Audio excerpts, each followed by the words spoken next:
से जब मैं लड़ा चुनाव तो मेरे बिरादरी का 1% वोट मिला था, तो चुनाव में लड़ता जो स्थानीय निकाय का चुनाव लड़ता हूँ, अब डेटा निकाल के देख लीजिएगा, 55 वोट पे 55 वोट नहीं हुआ मेरी बिरादरी का, फिर भी वो चुनाव लड़ा और 2 बार 52% 56% लेकर जीता। इसलिए मेरे ऊपर जातिवाद का आरोप तो लग ही नहीं सकता है।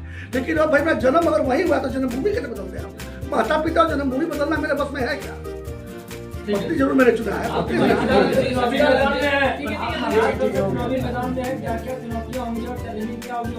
मैं किसी चुनौती को चुनौती समझता ही नहीं हूँ, जब तक जनता का विश्वास मेरे साथ में है मैं किसी भी चुनौती को चुनौती नहीं समझता।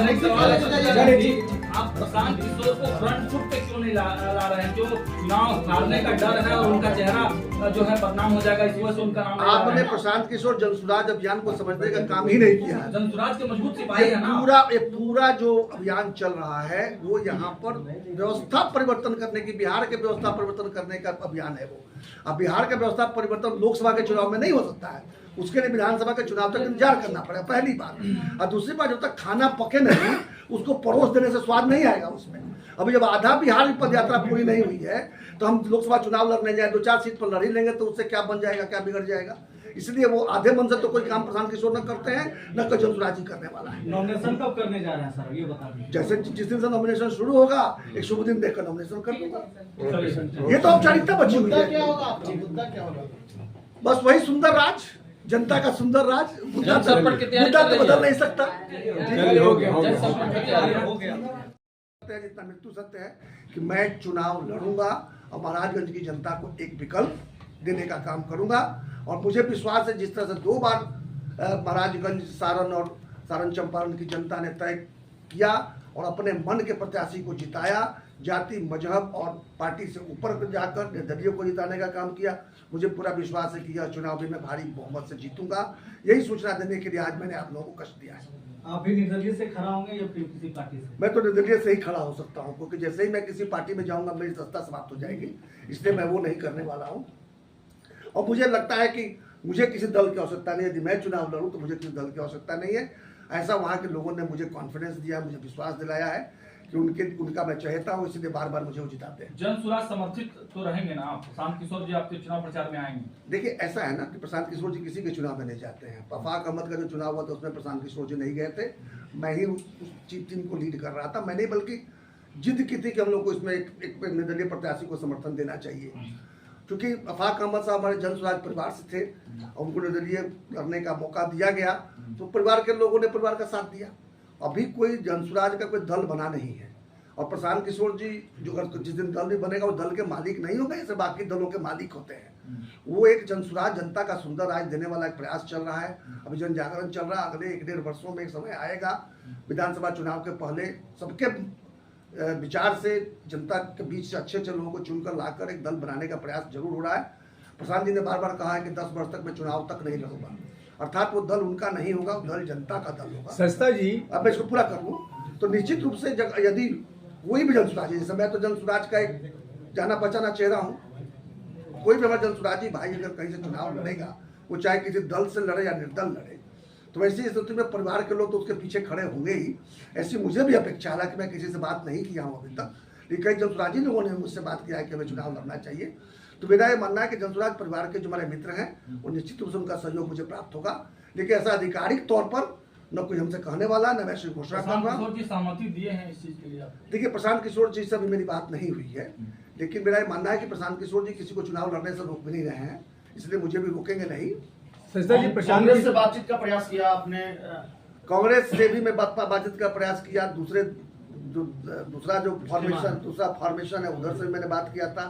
दोनों जगह अपनी बात रखी थी कि ऐसा प्रत्याशी दीजिए जिससे हम लोगों को आंदोलन न करना पड़े, ऐसा प्रत्याशी दीजिए जो महाराजगंज की जनता के चुनने में कोई दिक्कत ना हो।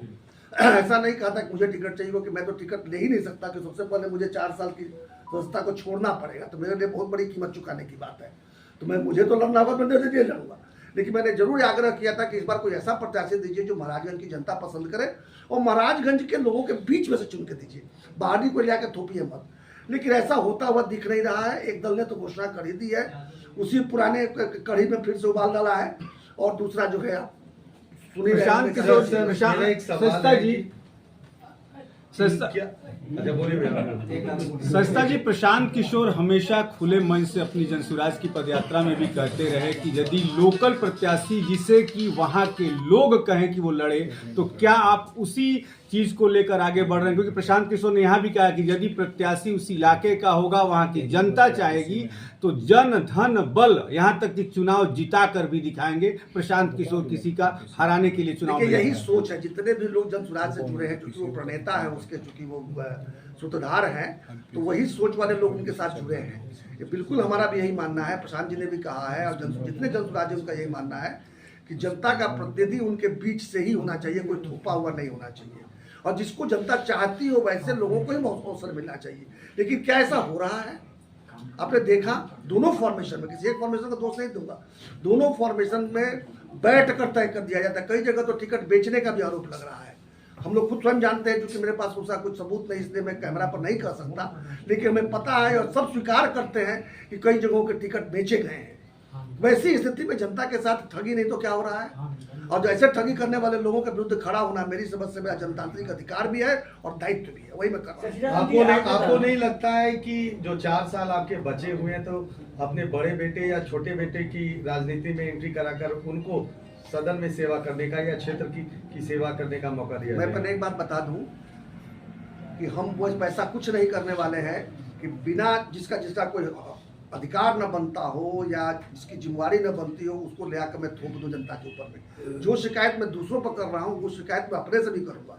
इसीलिए मेरा बेटा के चुनाव लड़े, ये तो प्रश्न ही नहीं उठता। जरूर कई जगह बातें उठी हैं, मानता हूं।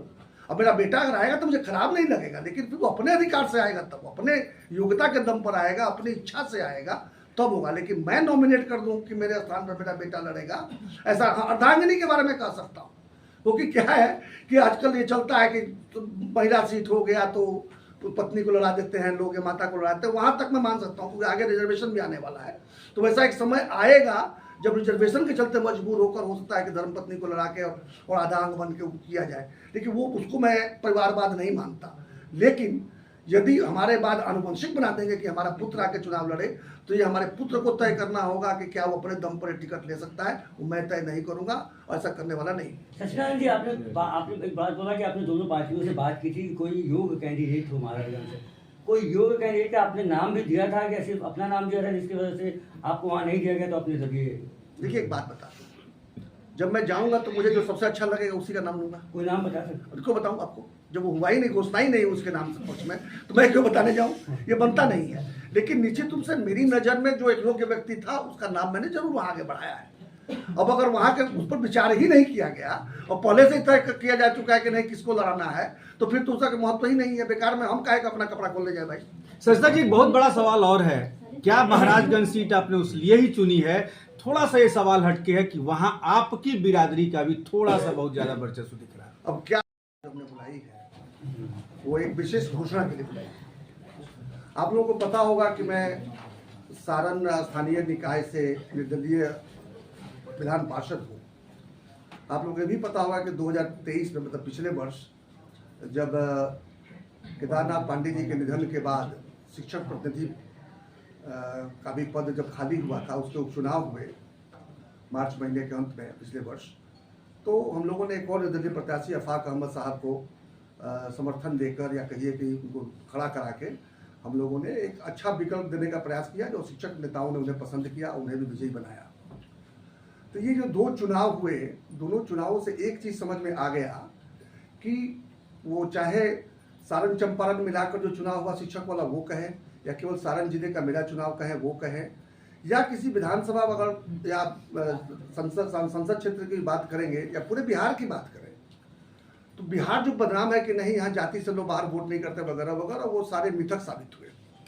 हमने ये पाया कि जिस जाति का वोट सबसे कम था उसका विधान पार्षद बना, जिस मजहब का सबसे कम वोट था उसका विधान पार्षद बना। अर्थात जाति पार्टी मजहब से उठकर सारण चंपारण के लोगों ने वोट देकर साबित कर दिया, 5 जिले के लोगों ने वोट देकर साबित कर दिया कि बिहार के लोग जाति से नहीं बंधे हुए, बल्कि नेताओं ने उन्हें जाति में से बंधने के लिए मजबूर कर दिया है।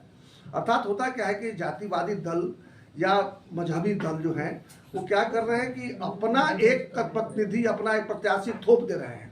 कोई लोकतांत्रिक तरीके से नहीं होती। ये नहीं पता किया जाता कि वहाँ की जनता क्या चाहती है। वहाँ बैठे बैठे हुक्मरान तय कर देते हैं कि इनको हम भेज देंगे, किसी को एक बार, किसी को 2 बार, किसी को 3 बार, किसी को बार बार, अब भेजते रहेंगे चाहे वो काम करे या ना करे। और फिर जनता के पास में 2 ही विकल्प होते हैं, एक फॉर्मेशन एक तरफ है, 5-7 दल मिलकर एक फॉर्मेशन बना लिए, 5-7 दल मिलकर दूसरा फॉर्मेशन बना लिए, और बना के जनता के पास में एक ही विकल्प होता है कि दोनों में से किसी एक को चुनो। और जब दोनों में से कोई पसंद नहीं होता तो उनके पास ऑप्शन बढ़ता है नोटा या घर में बैठ जाना। लेकिन ये 2 चुनावों ने मुझे दिखाया कि अगर विकल्प उनके मन का हो तो भारी संख्या में वो हिस्सा भी लेते हैं और अपने मन के प्रतिनिधि को चुनकर भेजते हैं, और बड़े बड़े दलों को धूल चटाने का काम भी करते हैं। 2 बार करके उन लोगों ने दिखाया। अभी ये जो लोकसभा का जो चुनाव चल रहा था, तो मैं तो चूंकि ये ऑलरेडी प्रतिनिधि हूँ, मेरा अभी 4 वर्ष का कार्यकाल बचा हुआ। इसी 7 अप्रैल को मेरा 2 वर्ष पूरा हुआ। आज अभी 11 अप्रैल है, मतलब 4 दिन ही गया, अभी 4 साल बचा हुआ है। तो मेरा विचार नहीं था कि मैं चुनाव में उतरूँ। मैं यही ईश्वर से प्रार्थना कर रहा था कि जो दोनों फॉर्मेशन हैं वो अपना प्रत्याशी बदलें, और जो वहाँ के लोगों को पसंद हो, जो महाराजगंज की जनता जिस जैसे प्रतिनिधि को चाहती है वैसा प्रत्याशी देने का काम करें, ताकि वो चयन कर सके कौन सा प्रत्याशी उनके लिए अच्छा रहेगा। लेकिन एक दल ने तो घोषणा कर दी है, एक फॉर्मेशन ने, जो भारतीय जनता पार्टी के पास जो सीट गया है, उन्होंने तो पुराने ही प्रतिनिधि को फिर से रिपीट करने का काम किया है, जबकि वहाँ उनको लेकर काफ़ी वहाँ के लोगों में विक्षोभ है। और दूसरे दल ने वो दूसरे फॉर्मेशन में ये एक पार्टी को गया है जो अभी तक मंथन ही कर रही कि किसको खड़ा किया जाए। और जिस तरह के जो सूचना आ रही है, वहाँ के लोग बड़े उद्वेलित हो गए हैं। उनका ये मानना है कि नहीं, ये दूसरा फॉर्मेशन में जिस तरह का कैंडिडेट, जिस तरह का प्रत्याशी की चर्चा कर रहा है, वैसा देता है तो हम लोगों के पास में विकल्प नहीं बचेगा नोटा दबाने के सिवा अथवा घर में बैठने के सिवा। लेकिन उन लोगों को पता नहीं क्यों हमारे ऊपर उनका विश्वास है, उनका बहुत दबाव आया कि आप क्यों नहीं चुनाव लड़ते हैं। मैंने लाख समझाने की कोशिश की कि भाई मेरा 4 साल कार्यकाल बचा हुआ है, मैं ऑलरेडी एक तरफ जो है सो काफ़ी प्रतिबद्ध हूँ। हम मुझे मौका अगर मिलेगा तो जो लड़ना चाहेंगे तो मैं लड़ भी जाऊँगा, तो दोनों सीट तो नहीं रख पाऊँगा, कोई एक ही रख पाऊँगा।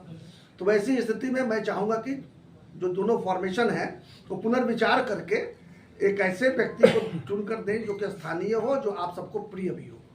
लेकिन ऐसा होता हुआ प्रतीत नहीं हो रहा है। जब बाकी जगहों बात करके हमने देखा, मैं सारी बातें आपको नहीं बता सकता कैमरा पर, लेकिन मैंने जब बात करके देखा तो मुझे पता चला कि उनको तो बस घमंड है, उनको तो है कि जिसको भी चुनकर भेजेंगे जनता मजबूर है, उनको जिताएगी, करेगी क्या। तो वैसी स्थिति में आज अंतरात्मा की आवाज़ भी आ रही थी, और कुछ हमारे मित्रों ने वहाँ से फ़ोन करके एक तरह से कहिए तो मुझे बाध्य कर दिया कि आपको कुछ नहीं करना, आप केवल नामांकन कीजिए। जैसे 2 बार जिताकर आपको और आपके प्रतिनिधि को भेजा है, इस बार भी आपको लोग जिताकर भेजेंगे, ताकि दिल्ली में भी हमारे मन का कोई वकील पहुंचे, कोई थोपा हुआ वकील न पहुंचे। जब ये बात आई तो एक बार तो मेरे विचार में आया कि मैं चलता हूं, पहले महाराजगंज चलकर अपने लोगों के बीच में बात करके बात करूंगा। लेकिन जब पटना पुल तक, ये जेपी सेतु तक पहुंचते पहुंचते मन में विचार आया कि नहीं, अब ज़्यादा सोच विचार करने का वक्त नहीं है, अब समय आ गया है कि मैं निर्णय लूँ। मैंने निर्णय लिया और तभी मैं गंगा जी के किनारे से मुड़कर आया और 4 बजे का हमने प्रेस कॉन्फ्रेंस करने का तय किया। ये है कि अब चाहे जो हो जाए, महाराजगंज की जनता को उनके मन का एक विकल्प देने का मैं प्रयास करूंगा। यदि कोई दल, जैसे दोनों ही फॉर्मेशन अगर एक कोई ऐसा प्रत्याशी देते हैं जिसको महाराजगंज की जनता कहती है कि नहीं आपको जो लड़ने की जरूरत नहीं, मुझे ये पसंद है या हमें ये पसंद है, तो ऐसी स्थिति में हो सकता है कि मैं चुनाव न भी लड़ूं। लेकिन ऐसा होता हुआ प्रतीत भी नहीं हो रहा।